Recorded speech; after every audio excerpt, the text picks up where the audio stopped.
asking people for a light. You know, all these different little things are parts of this culture that smokers end up basing their life around, and that's one of those other things too that makes it that much more complicated for people to untangle themselves when it comes to quitting smoking.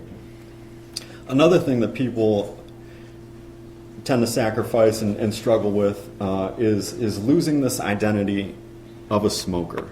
Another interesting thing is that a lot of people, I think they start smoking. It's a social thing. It kind of becomes an identity, you know, for some people. Whether it's, I don't know, you know, it's like the schoolyard kind of thing. Like people just like, you know, maybe the bad kids hanging behind the swing set, or you know, whatever it is. Is that no? Okay.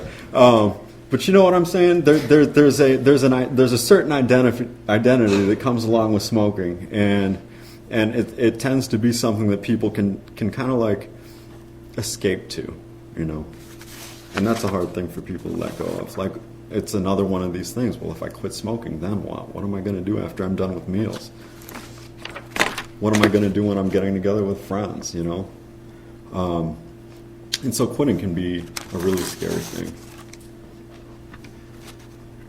However, to make it more scary, one of the things that's important to consider when you are thinking about quitting smoking is to think about some of the things that you might be facing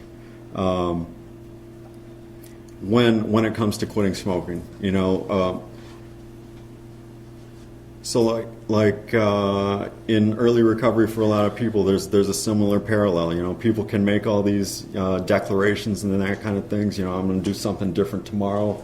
You know, but the next day comes and you start feeling uncomfortable, and then, you know, it's back to the old cycle. Fortunately, one of the things for nicotine is that if you look at a lot of these things, they are uncomfortable, but they're not fatal. You know, you're going to be able to get through them. Whether it's depression, a little insomnia, irritability, anxiety, these different things. What's important to know when it comes to nicotine withdrawal is that these things are relatively minor.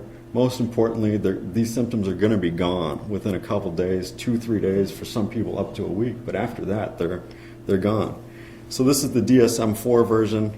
The DSM-5 version is very similar. And one of the suggestions that I have for people when they are quitting smoking is to take a look